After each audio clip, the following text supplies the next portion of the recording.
Welcome back to part 6 of our walkthrough of John O'Callaghan Big Sky with Chris Agnelli. We're going to be taking a look at the effects, all the different spot effects, and seeing how they sort of add to the track. You've got quite a lot of stuff going on there. Do you want to... You mentioned sort of that we'll go through maybe the bigger ones first, that sort of BT sweep. How important are sweeps and spot effects in a track? I discovered pretty early on that, sweeps and white noise sweeps and stuff, that's when people went, oh, I love the production. In 1996, when I was making tracks, and they were pretty rubbish tracks, but, I had these sweeps and went, oh, the production's amazing. And I went, what do you mean by that? And it was like, the sweeps. And I went, so that's what you sort of related production to more sweeps? It's more sweeps. And I always put loads of effects and sweeps and stuff. I think, one of my favorite sweeps is let me see, El Nino had this most bizarre, it had the MIDI thing where it went bing. It was a MIDI fault. Yeah, so back in the day when you had to use MIDI automation, the MIDI automation was slow to pick up the automation changes. Yeah. So on this, when you drop the automation from fully open to fully closed, it actually took a delay and let it be bing through. So that sweep there, that bell was actually a mistake, an automation coming through of this sweep.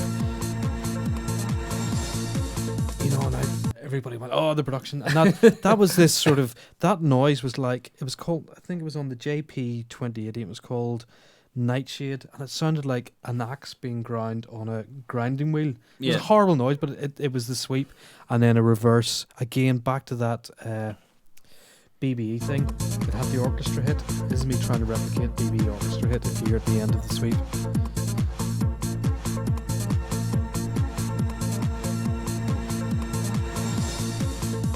So you can hear the orchestra hit there, and that's, if you go back to BBE and have a listen to it, you can hear it. So, spot effect sweeps, that's where your production comes from. This is the sort of bit that I love. I love all these, as you can see. I kind of probably like the vocals and everything else in this track have over-egged it, so much. So, I mean, we can hear, let's put these in solo and see what is written coming.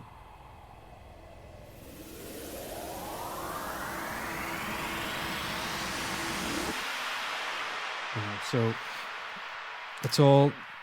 If you remember back to the previous course, we talked about that big reverb. So it kind of hazard a guess that a lot of these are getting sent to big reverb big reverbs. The big 4, there you go. And what's the point of them? What do they do in the track, and how do they sort of, is it just about building up anticipation? It's anticipation, it's creating atmosphere, it's also signposting. Here comes another section. Adds drama. So if we... And it looks like you've got a couple of sort of set pieces there where, you're... here, like these here. Yeah, these are sort of and big. you're sort of copying those just throughout the track. So they come in at key points. So let me see, that's the end of the breakdown, and we need an even bigger sweep to sort of say, here we go. And I suppose, when you're mixing stuff, it's very hard to come out of a massive breakdown, build up into and make it sound energetic. There's nothing worse in this world than building it up to nothing. Massive build up, and it's a massive big letdown. It's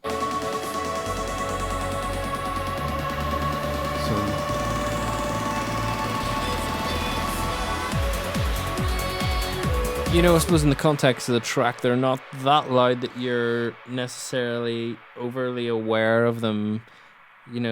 No, they're not. Like, you're not picking out the individual sounds. You're hearing an elevation or a rise, aren't you? Yeah, and I think what I wanted here is I didn't want 2 or 3 effects that I used throughout the track. So there's lots of variations, and there's these 2 are happening here. They're happening here again. These are seem to be the repetitive main.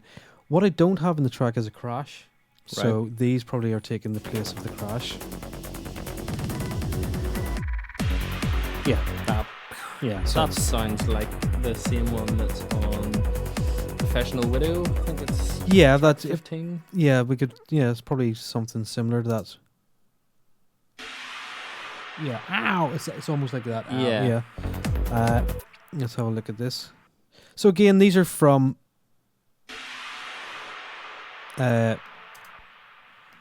Logic's own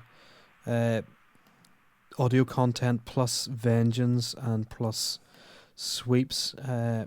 And would you ever make your own? Yeah. What I used to love doing would be to open up a key like a JP8000 or something when I had sort of soft or proper keyboards, and you open up a track and have delays and feeding back and distortions, and just again like what I did with the DM delays and the hammer leads is just feel it and start doing all these delay, record that and then go back and start Taking bits out. bits out and see what the best bit.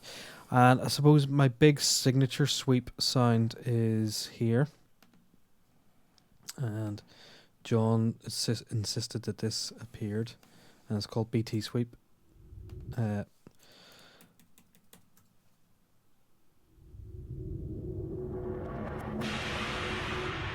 That appeared in Holding On to Nothing, and it's literally it's a sweep from a BT sample CD. I think it's Breaks from the New School. Yeah, and it's number 90. I've heard this in movies and cinema. In the cinema, it's a real sort of it's like a kick with a hat. Now I think I had to put a high cut to get rid of the hat because it wasn't in time. And just wanted the low. That low element. So it's lovely wide sound. And we have a reverse. So I just copied it up and reversed it so you get the, let me see, the high cut. So you can see the sort of the high cut coming in and out.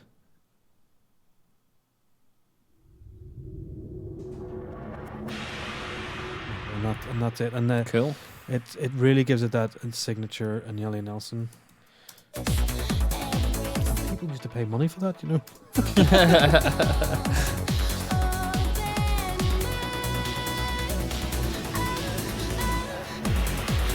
So again, I think what is surprising, even for me, going back and listening to all the key elements, once you hear them in context, you go, yep, I can hear it now, but I couldn't.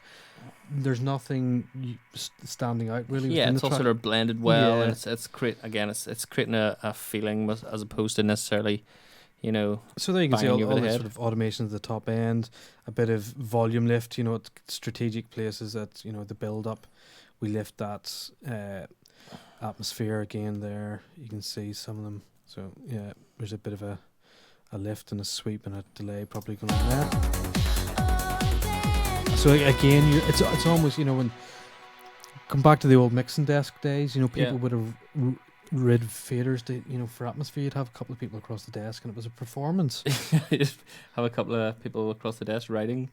Yeah, probably didn't word that particularly well, but yeah, I remember we used to do it on the Mac 8 or the Mac 8 bus where you'd have 4 of us in the room and we'd be sitting on mutes and to cut out the cut noise, out the noise and stuff. and riding vocals and stuff. And that, there was a performance element, and you would stop, Yeah, and you had to tweak the, even the filters on your JP throughout the track and stuff like that. Yeah, and sometimes. I remember you having the auxiliary pan pot to get the delays and stuff going, and sometimes it wouldn't work and you'd stop and redo the mix down. But that's the key elements. I probably over-egged everything slightly too much, too many loops, too much processing on the vocals. Well, I don't think so. I think it all fits in nicely.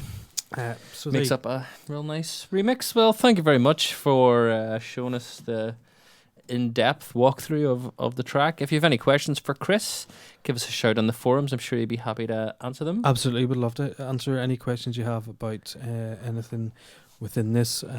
And guys, I just encourage you to go and be different and trust your instinct. Just if you think it's good, 9 times out of 10 it is good, unless you're auditioning for the X Factor and therefore you're not good. Okay, thanks for watching and we'll catch you next time.